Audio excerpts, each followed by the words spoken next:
Welcome to Portsmouth this week for January 23rd. My name is David Croston and I'm guest host for Doug Smith. Today we have the Portsmouth Prevention Coalition.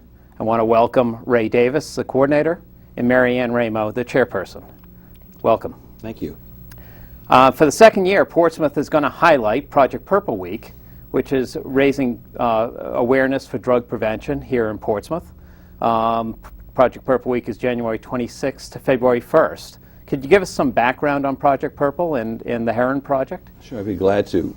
Project Purple was an initiative through the Heron Project, and it came about when Chris Heron, who I would hope that most of us are familiar with, was giving his story to a group of high school students, excuse me, and at that presentation there were some students that had purple shirts on, and one of them just stood up and thanked him for bringing attention to the problem and the question, and he asked them why they had the purple shirts, and he said they were a group of students who chose not to be involved with drugs and alcohol, and they wanted the other students to know that there were students who felt like that. And some of the students in the audience laughed, and Chris was so moved by the courage of those young people that he said he wished that there had been some students like that maybe when he was in high school. And so the whole idea of Project Purple is to honor those students who are most of the students at Portsmouth schools as well as other schools, to honor those students who make the choice to not get involved with drugs and alcohol. And that's really, this was just a way to support them and thank them. So Mary Ann, next week Portsmouth will turn purple. We'll see all sorts of purple lights at the police and fire station, town hall. Could you give us a list of the activities that will be going on next week? Yes, so first of all, the Prevention Coalition will be at Clements on Saturday, January 24th from 10 to 2, and we'll have ribbons and string lights, purple string lights available to hand out for a small donation. So if you'd like to participate, please stop by. We're going to, as you said, there will be lights and ribbons at the Town Hall, Police Station, Fire Department, Library, the Senior Center. The Garden Club is going to decorate the park in front of the Town Hall.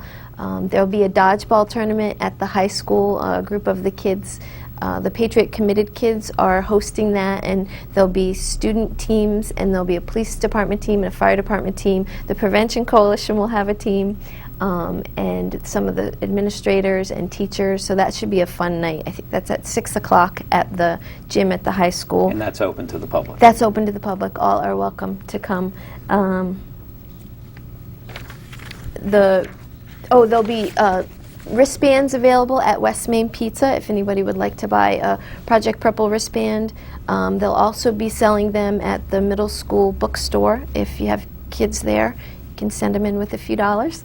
And St. Barnabas is doing a program with the religious education kids. The buses, this year we're going to have purple ribbons on the buses. So obviously Project Purple in the Heron Project is not the Portsmouth Prevention Coalition. Right. But how does this week help the Portsmouth Prevention Coalition with its mission and its awareness campaign with the town? It helps in several ways. I mean, purple ribbons are nice, and it's great to see the town get behind the whole idea of Project Purple and supporting those kids, and I really do appreciate the town government, the schools, the businesses, and most of all, the young people. If we're going to change substance abuse in Portsmouth, that's going to happen through those young people making those decisions themselves. We can try and help, but they're the ones who will really make this happen. Project Purple is all about supporting those kids who make those good decisions. And I think the article in the Newport Daily News around Portsmouth Committed students making those decisions and talking about them with younger kids and other kids, that's the issue that's really going to help us make a change here in Portsmouth. And this brings attention to those students themselves who are doing something to change those attitudes. And as attitudes drive behavior. So on behalf of the town, and I want to thank everything that the Portsmouth Prevention Coalition does, and especially Ray, for your efforts. Obviously, you both have been on Portsmouth this week in the past. We've done 2 studies over the last 2 years on prevention of school-aged children, and quite frankly, some of the findings were alarming. Marianne, could you go into some of the kind of the core facts as to why we have seen over the last 2 years kind of this heightened campaign to actually get facts to try to address prevention here in Portsmouth? Well, we did the first needs assessment back in January of 2013, and then we did the second one in January of 2014, and the findings were about the same for those 2 years. If you look at the 30-day use of students, especially as they get older, it increases. I think the seniors, the 30-day use for alcohol was 65%, and I think for marijuana it was about 45%, and that was about consistent in those 2 years. And it just increases as the years go on, and so that really brought those facts and that data brought the awareness to the public to realize that there really was a need for us to do something to change the culture in Portsmouth. So what, Ray, has the Portsmouth Prevention Coalition been focused on over the last, let's say, year and a half, and maybe some of the campaigns that have been run by the Prevention Coalition? I think one of them is we've built the coalition stronger than it's ever been. We have 18 members of our coalition who are all volunteers from the community, and these are people who come and do the work, like Marianne. That in itself has given us a wider impact. We've been able to have discussions with school administration, the school committee, the town council. Portsmouth Youth Soccer is now going to get involved with this, Youth Lacrosse is now going to get involved with this. We've been able to have these discussions with groups, with students about the issues we have in Portsmouth, and having some real meaningful discussions about how can we change this. One of the best examples I can think of is the Life of an Athlete student program that's been adopted by Portsmouth High School, thanks to the school committee getting behind that, as well as people within the school. And again, it's about changing the atmosphere in Portsmouth about substance abuse, to let them know that we're serious about this issue. It is serious, and there are some things that we can do that have been proven to change those statistics. And one of those things is things like Project Purple, the complete overhaul of the chemical health policy within the schools. The most important thing is parents being able to talk to their young children about the issues of substance abuse, to try to be able to bring the issue more in the light in Portsmouth. Recently, you were both presenting to the Portsmouth Town Council and the Portsmouth School Committee in a joint meeting, and a lot of discussion was centered around a Drug-Free Communities grant, which is a federal grant. Could you, Marianne, explain a little bit about the Drug-Free Community grant, how it is important for Portsmouth prevention going forward, and maybe what activities will take place from now till when you submit that grant? So the Drug-Free Community Grant is a 5-year grant. It is for $125,000 a year for 5 years. And we applied for it last year, but we did not get it. We will be applying for it this year. One of the requests that we made when we presented to the school committee and the town council was funding to help us write that grant again. It's a very intense grant. Ray did most of the work on it last year, and we'll have some collaboration this year to help us write it again. And it really will allow us to have some real funding to do some real prevention work. And so that's what we're hoping. We won't find out until probably August or September of this year. And it's not, Ray, out of the reach of Portsmouth to receive something like that, because our neighboring communities have. Absolutely. as No, well, that has no ill effect on the grant. Actually, I'm leaving next week to go to Washington, D.C. for a week-long conference for the Community Anti-Drug Coalitions of America, and then an all-day workshop for this grant. I've spoken to people from the Office of National Drug Control Policy about us applying for the grant and helping us do this again. I have appointments with Senator Whitehouse, Senator Reid, and Congressman Cicilline while I'm in Washington to discuss this matter with them as well. Now, Marianne, I know the Tiverton Prevention Coalition has been very supportive of our activities here in Portsmouth. Could you just maybe give them a shout out? Yes.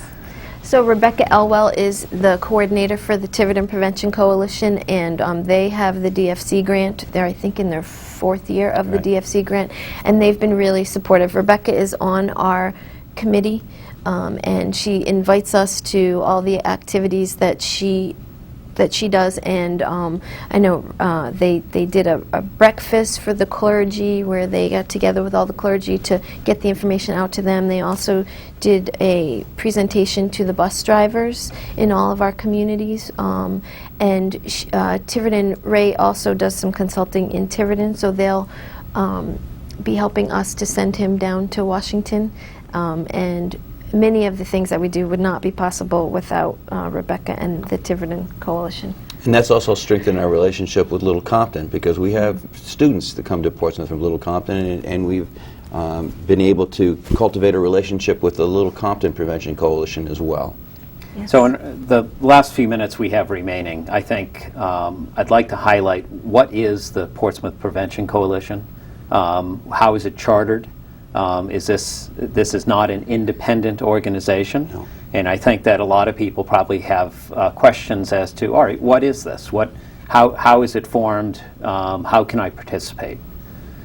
The coalition was created by the state government in Rhode Island in 1988-87 through the Bramley Act. I am the only paid person. I work part-time, 20 hours. Everybody else is a citizen or someone who works in social services or has an interest with substance abuse prevention here in Portsmouth. It's all volunteer.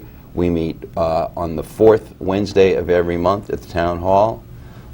You can come to our Facebook page, which is the Portsmouth Prevention Coalition, or you can email me at rdavisprevention@cox.net, and we'll be glad to give you any information we can. We have the Friends of Portsmouth Prevention as well for those people who can't come to those meetings. And the more support we can get from the community, the better we'll all be. And our meetings are at 8:30 on the 4th Wednesday. So 8:30 a.m. a.m., yes. So we have our meeting this Wednesday coming up. If anyone wants to come, all are invited.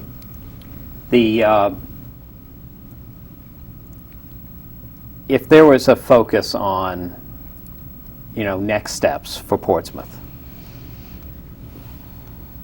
what are some of the activities that you believe are necessary, or what can we do as a community to really start addressing this? Is this not just a school-age problem? Is this a town-wide problem? Absolutely. This is a problem of the town of Portsmouth, just as it is in every other community in Rhode Island. The best thing we can do is, the most effective thing is to be able to have discussions with young people. Not lectures, not scare tactics, but to be able to give them factual information and to have policies in place from the government, local government, and school, down to family rules that back up the importance of having consequences for actions. That's part of it. The more information people can get about the issues and what the drug issues are in Portsmouth, the better we'll be able to deal with the situation. Ray and Marianne, I want to thank you for joining us at Portsmouth this week. I think it's incredibly informative. I hope everyone goes, let's say hangs a purple ribbon on their door. Please come out and celebrate from January 26th to February 1st, Project Purple Week. I want to thank you for joining us. Thank you, Thank Dave. you, Dave. Good morning. I'm Gary Gump, and welcome to Portsmouth This Week for January 23rd, Friday. This morning, our guest is Carolyn Bunny Miller. She's a chairperson for the Portsmouth Dog Park Planning Committee, I think at the moment. Names may change. And this morning, what we're going to do is we're going to talk a little bit about the progress on creating a first public gathering place for our canine citizens and their servants. So welcome. Thank you. Welcome to Glad to the be here. program. Right.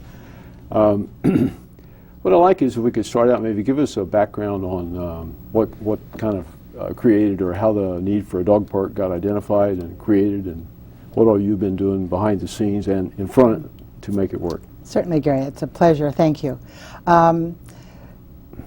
Nearly 2 years ago in April, my young dog Oscar, and I were out for a walk, and a loose dog, and it was at nighttime, attacked him, and he was killed. Wow. And he died in my arms, and it was very traumatic. Oh. And I did not want to become angry and bitter. I wanted something positive to come out of it. He was such a dear dog, and I wanted something positive to come out of it. And when I started reflecting over the next few weeks about his life, he loved to go to dog parks because, as you know, Portsmouth has a leash law, and whenever you walk in Portsmouth, he needed to be on a leash. Right, yeah. The closest dog park is in Newport, and it's quite small. Right. Just to interrupt for a quick second, that's the park that we see sometimes when we're going on the access ramp to the... Right, off of Connell Highway, yes, that's correct. But he would travel with me. He was small, 22 pounds, and everywhere we went, we would look for dog parks and we'd have a fun time. So I thought, you know, the best way to keep me busy and to honor him would be to see if we could get a dog park going in Portsmouth. Right. So I petitioned the town council in June of 2013, and they unanimously approved my request to start a fact-finding committee and to begin the planning. So a committee of very interested and talented people have come together. We have between 7 and 12 over the last year and a half. If I can ask, how did you create the initial group of people? Just through your own acquaintances and folks that were... There were none of my acquaintances. These were all people that heard about it through... his death was televised, and there was a vicious dog hearing, and when I appeared before the council, people came forward. I put up posters a few places, and then since then, the new members have been word of mouth. People that have heard about the need, So great. One of the first things I found out when I started researching dogs in Portsmouth, there are over 1,650 dogs. That was on my list, was to ask you what your in guesstimate Portsmouth, was. And there are no dog parks other than in Newport. There's none in Bristol or in Fall River or Middletown. So there aren't any close by. Great. Well, obviously there's a need for that, right? Yeah. Right. Well, yes. And so you've been in front of council, you've gotten some first steps, and actually you've got a location potentially, well actually you do have a location that you've settled on. And we want to talk a little bit and show folks where that is in a minute, but just for the moment, the process there was one of elimination, of looking at different places? Or? Well, the first phase, the first thing we did, we formed a mission statement of get together what we wanted to do, and we did a lot of research on the internet. We visited 47 different dog parks, the members of the committee did, in 16 states. Wow. We have some traveling folks in the group, and we determined that there was a great deal of interest we did a survey last year, and a great deal of interest in a dog park in Portsmouth. And that was the first phase. We looked at all the town sites, that town-owned property. And unfortunately, most of the properties are either too small, attached to schools or other public sites, or they are in neighborhoods with people where people live. Right next door, right above it. And as we started looking at sites in Portsmouth, opposition to having it in their neighborhood, became a problem. And we also wanted to have it be in the center of town. Portsmouth, as you know, is this drawn-out, long, strung-out little town, right? And so we were looking for a site that was initially that we could just come in and put a fence up. We wanted a field. But a number of the dog parks that we looked at around the country were wooded. So then we turned our focus to considering a wooded park, and we narrowed it down to 5 sites. At that point, I asked the town council members if they would come on a tour. And most of them did, and we went and looked at the 5 sites, and I pointed out the pros and cons of each site. And last April, the council unanimously selected a site at the entrance to Melville Park, Okay, so which is in the middle of town. yeah. So you've got at least the site located, right? Yes. And maybe we can talk about what all is required there. But maybe what we should do is we do have a little map here that you might want to use to point out to show people a little bit. Let's get it where Right. we can look at it from. You know what? I'm going to move it right over here like this, and maybe you can. Well, this take is the map of Melville Park. Right. Of all of the trails, and this is Melville School here, and this is For reference, West this is Main Road. West Main Road West Main along here, Road, right? yes. And this is Bradford Road that goes into the campground, and Sullivan Road. These are and over here is Narragansett Bay. Right. And this is Navy Tank Farm property, the White. Right, which We're is- going to be yeah. right inside, and this upper area, right as you enter Melville Park, Right. on the green area. Okay, and we've got another map here, I think, that is That a little shows bit it closer closer up. magnification Yes. of this area, right? Right. Right.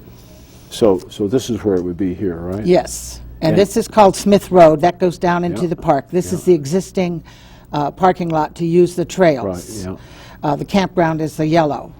And we're going to be across from the campground just as you enter the park. And so would the parking, is that included in this site, or is that We additional? will be developing parking within the site, yes. Okay. Well, it seems like you're right. I mean, it's certainly centrally located for everyone, and it's far enough away that I can't imagine any of the No, there are no permanent neighbors. There are no right? houses Right. there at this point. yeah. And the Melville Park Committee is very interested in increasing use of that park. Sure. And it's a wonderful place Oh, yeah. to walk now. There are wonderful trails, and it is underutilized. And And well, we're hoping that the dog park there will draw visitors to Melville Yeah, Park. and complementing it, I think, is we're just signing a contract for managing the Melville Park there, right? We've just gone out for... campground has the just- campgrounds, yes, right? So, yes. so this is a good complement to that also. And the campers, yeah. of course, would have access to use the Right. dog park, Yeah. and we hope to work And, closely with them. So just in terms of size, now this is, some of us, I guess, we have a kind of a mental image of the park you mentioned before in Newport, which seems not even as big as a baseball field. This will hopefully be 3 to 4 times larger. Wow, not great. We're going to have several acres. Yeah, There's geez. there's a lot of land in there. Until we get in there and can survey, we don't know how much will be usable. But So that sounds like a good segue into like what's next. What are What's some next? of the phases and Well, the time frame? we know we have the interest and we have our site. Right. So now it's been publicity, which I believe that Yeah. we're very fortunate to have a logo that was designed by Dan Huang of Newport Naked Magazine, and did this for us. And we've put together a brochure, and it has the map on the back and information about. Where's the brochure available? The brochure is available at the town hall and the library, and at various sites around town. Right. Some of our vendors have had it. Right. You know what, that's But we're not gonna hoping to get stand it up. I'll out put that down. more. We're hoping to get it out more. Yeah, okay. And then we will be, at this point, we're doing publicity and fundraising. And the fundraising is just starting out. We're hoping to get financial donations, also in-kind donations, which are all tax deductible. The town has set up a restricted receipt account at the Savings Institute Bank and Trust on East Main Road. For you guys, right? for this And project. donations can also be made through the town link to our website. Yeah, so that we should through mention that PayPal. if we go to www.portsmouthri.com, there's a link Right. through that to your And, Facebook, to and your PayPal webpage, right, is available PayPal, on right, that. yeah. But also, we are looking at grants and fundraising events, sponsorships, and We will be selling memorial pavers that will be engraved. Sure, like we did at the high school. Right. For the gym. And project, like yeah. the Potter League for Animals yeah, has right, done. yeah. But And so the fundraising, that's the gateway to the next phase in terms Right. of land clearing. So you've got a goal to reach from a funds perspective, then you Right. clear the land. that will be clearing the land hopefully this spring, begin the clearing. Then we have to do soil samples and determine how much grading needs to be done.